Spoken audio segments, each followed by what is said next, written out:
إن الحمد لله نحمده ونستعينه ونستغفره ونعوذ بالله من شرور أنفسنا ومن سيئات أعمالنا من يهده الله فلا مضل له ومن يضلل فلا هادي له أشهد أن لا إله إلا الله وحده لا شريك له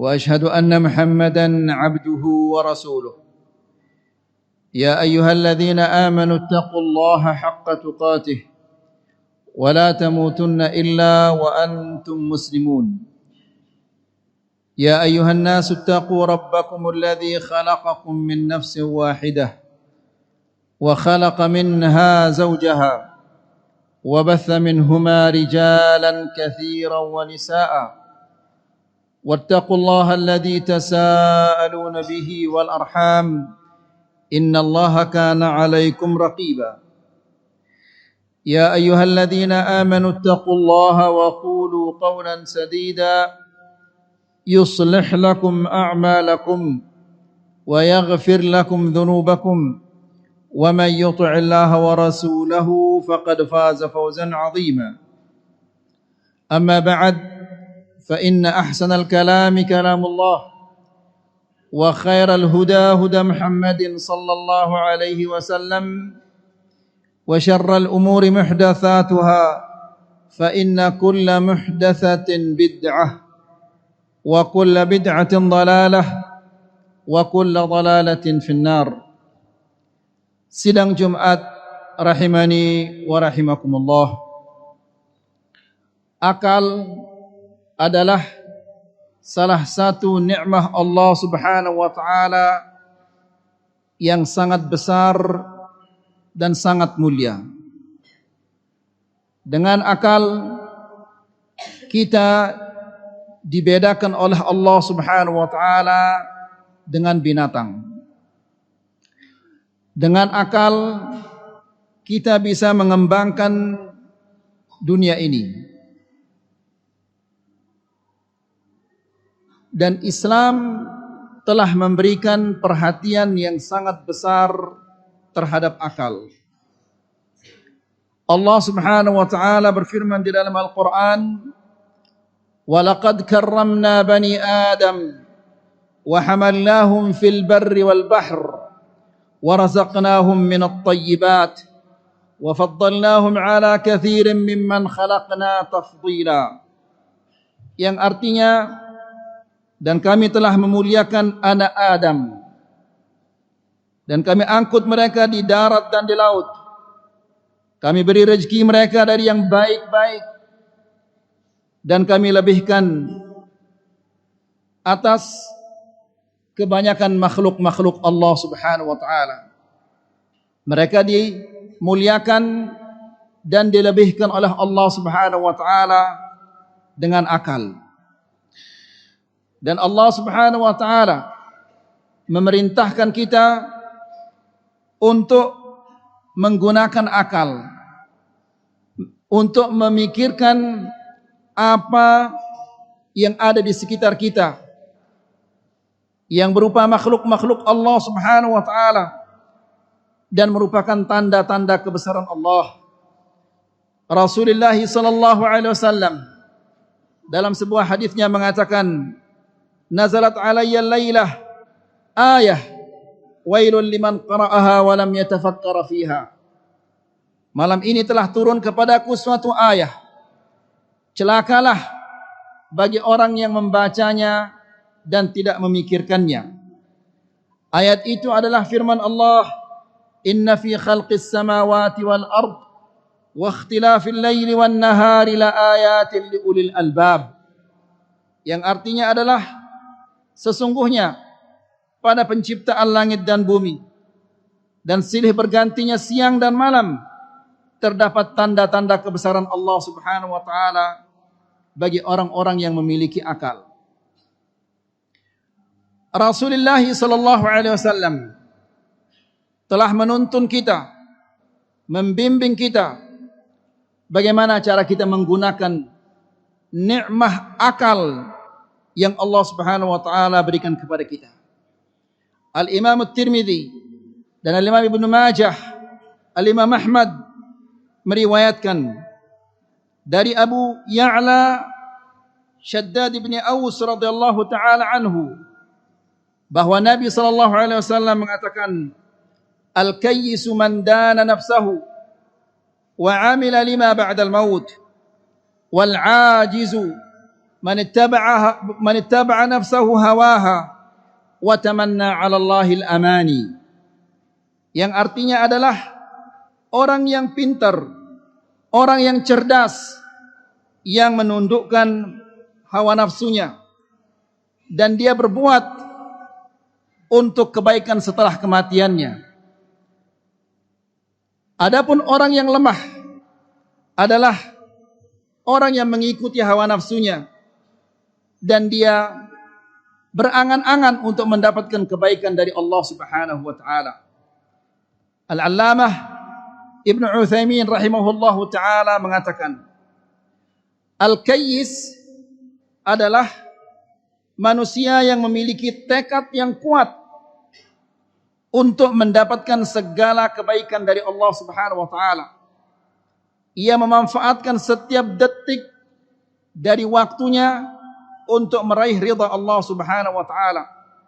Dan dia tidak rela ada detik-detik dari waktunya yang ia tidak memanfaatkannya untuk mendapatkan kebaikan di dunia maupun di akhirat.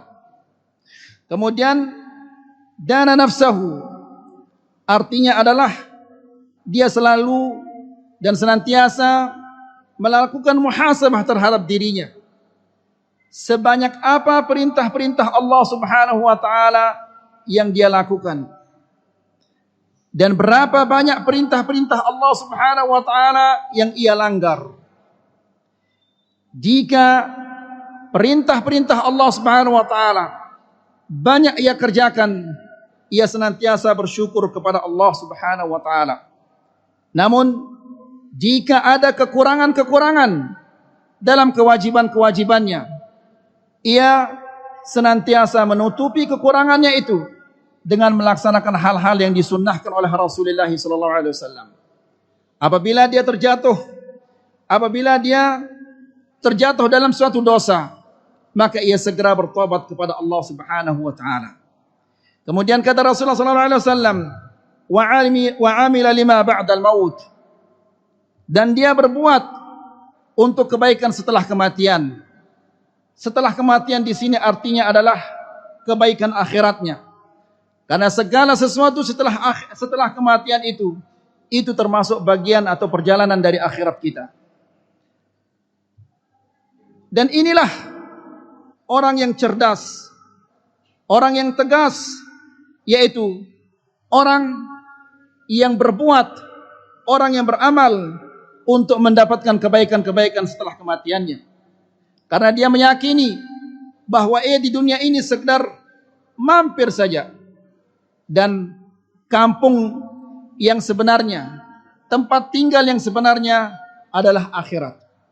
Apabila ia menyia-nyiakan masa hidupnya di dunia ini, dia membiarkan bagian dari hidupnya, waktu-waktu hidupnya di dunia ini berlalu begitu saja, maka tentunya ini bukanlah orang-orang yang kayyis, bukanlah orang-orang yang pintar, bukanlah orang-orang yang cerdas, namun dia adalah orang-orang yang bodoh.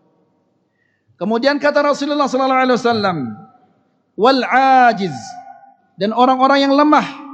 Yang dimaksud dengan lemah di sini adalah orang-orang yang tidak memiliki semangat untuk mendapatkan tingkatan yang mulia di sisi Allah Subhanahu wa taala. Orang yang tidak punya semangat untuk meraih ridha Allah Subhanahu wa taala. Dia tidak mampu untuk menundukkan hawa nafsunya untuk meraih ridha Allah Subhanahu wa taala. Ikhwani fid din, azzakumullah. Di samping itu, ditambah kebodohan di atas kebodohannya, dia telah menyia-nyiakan waktu hidupnya di dunia, ditambah lagi dengan berangan-angan untuk mendapatkan ampunan dan ridha dari Allah Subhanahu wa taala. Al-Imam Al-Hasan Al-Basri mengatakan, "Laisal imanu bitamanni, walakin ma waqara fil qalb wa saddaqahu al-amal." Iman itu bukanlah dengan angan-angan, bukanlah dengan cita-cita, akan tetapi iman itu adalah sesuatu yang terdapat di dalam hati kita dan dibenarkan oleh perbuatan-perbuatan. Lalu ia mengatakan, "Wa inna qauman kharaju minad dunya wala amala lahum." Dan betapa banyaknya orang-orang yang meninggalkan dunia ini.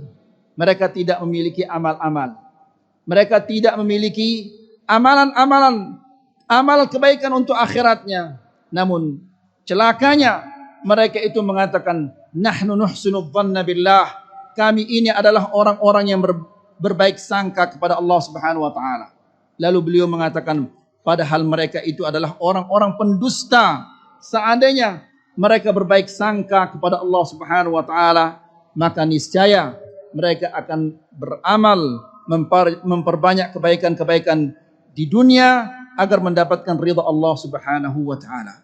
Aqulu qawli hadza wa astaghfirullah li wa lakum wa li sa'iril muslimin min kulli dhanbin fastaghfiruhu innahu huwal ghafurur rahim.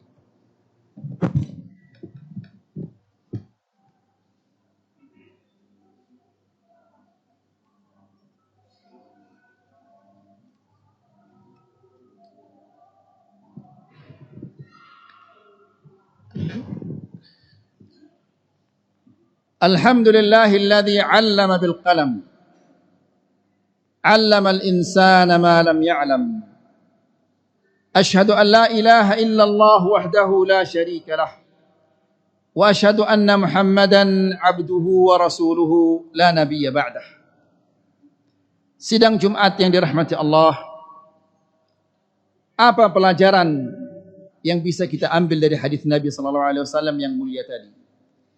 Yang pertama adalah hendaklah setiap muslim senantiasa melakukan muhasabah terhadap dirinya.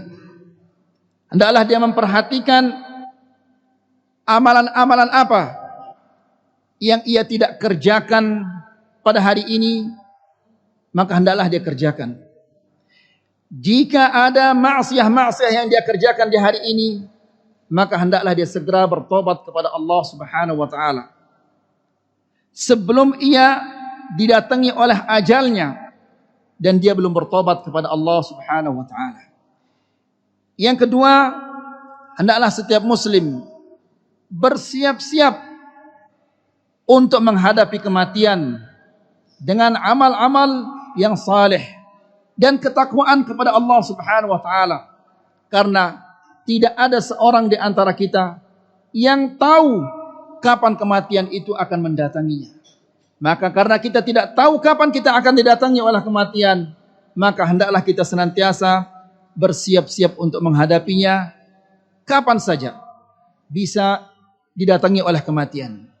Kematian bisa mendatangi kita di saat kita makan, di saat kita minum, di saat kita berdiri, di saat kita duduk, di saat kita tidur, dan di saat kita jaga. Di mana saja kematian bisa mendatangi kita. Yang ketiga, barang siapa yang mengejar hawa nafsunya, yang mengejar kesenangan-kesenangan hatinya, maka sudah pasti dia akan disesatkan oleh hawa nafsunya. Nas'alullah as-salama wal afiyah.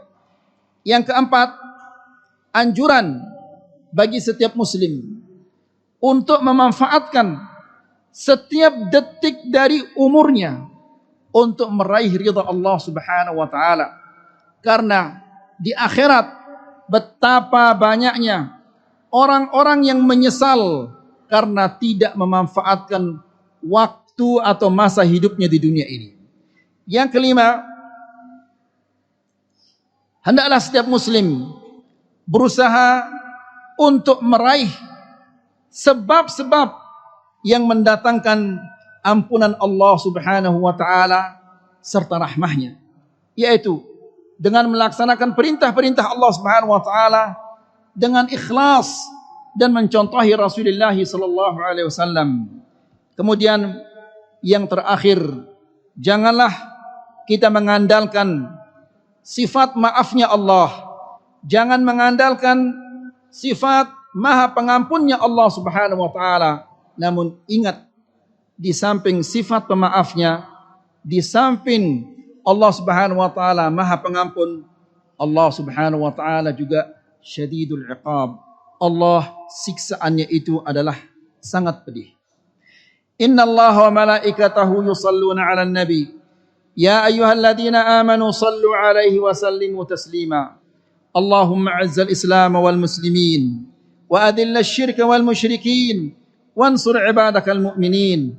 Allahumma a'izzal islam wal muslimin wa adhill asyirka wal musyrikin wansur ibadakal mu'minin.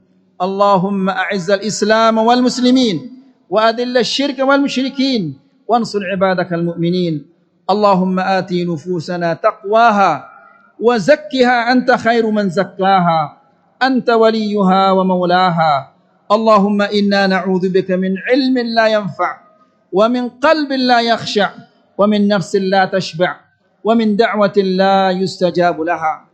اللهم أصلح لنا ديننا الذي هو عصمة أمرنا وأصلح لنا دنيانا التي فيها معاشنا وأصلح لنا آخرتنا التي فيها معادنا واجعل الحياة زيادة لنا من كل خير والموت راحة لنا من كل شر.